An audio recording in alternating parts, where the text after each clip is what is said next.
सध्या युद्धजन्य परिस्थिती सुरू आहे, त्यामुळे युवा जागृत झाला पाहिजे. देशामध्ये समाज प्रबोधनाची गरज आहे. गोंदियाच्या लोकांनी मला बोलवलं, त्यांचे मी मनापासून आभार मानतो, असं सत्यपाल महाराज यांनी सांगितलं. दिनांक 22 एप्रिलला जम्मू काश्मीरच्या पहलगाम या ठिकाणी दहशतवाद्यांनी पर्यटकावर जो हल्ला चढवून धर्म विचारून हत्या केली, ती माणुसकीला काळिमा फासणारी घटना. त्यामुळं सध्या भारत आणि पाकिस्तान यामध्ये जे युद्धजन्य परिस्थिती आहे, त्यामुळं आपला युवा, आपला शेतकरी, आपला नागरिक जागरूक झाला पाहिजे, असं मत ज्येष्ठ समाजसेवक प्रबोधक सत्यपाल महाराज यांनी केलं आहे.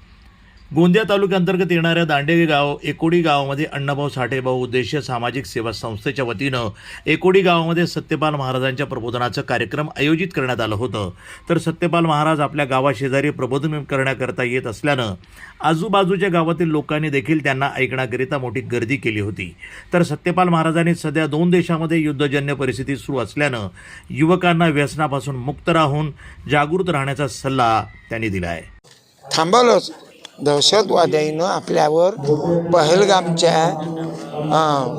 फिरणारावर अत्याचार केला. सरकार आपल्या मिलिटरी मॅननं बदला घेतला. अनेक शहीद झाले. मी त्या शहीद जवानांना जे फिरायला गेले होते पत्नीच्या समोर, त्या दहशतवाद्यानं आपल्या पतीला मारलं, बहिणीच्या समोर भावाला मारलं, आईच्या समोर लेकराला मारलं. एवढे दहशतवादी हरामखोर आहे. म्हणून त्यांना उत्तर गव्हर्नमेंटनं दिलं. म्हणून आपला भारत एकत्रित आहे. मुसलमान, हिंदू, बौद्ध, ख्रिश्चन 18 पगड जातीचा देश आहे. मुझे प्यारा भारत मेरा. वंदे मातरम. आपणाला धन्यवाद. माझा विचार नव्हे, तुकडोजी बाबा, घाडगे बाबा, बाबासाहेब फुले, शाहू, अण्णाभाऊ, वामनदादाचा विचार आहे. हा अशोक सम्राट अशोकाचा विचार आहे.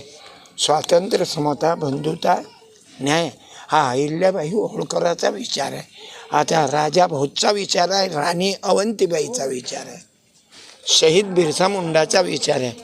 जय गुरु, जय हिंद, जय भीम, जय गुरु. नामदेव बिसेन, ग्रामपंचायत सदस्य एकोडी.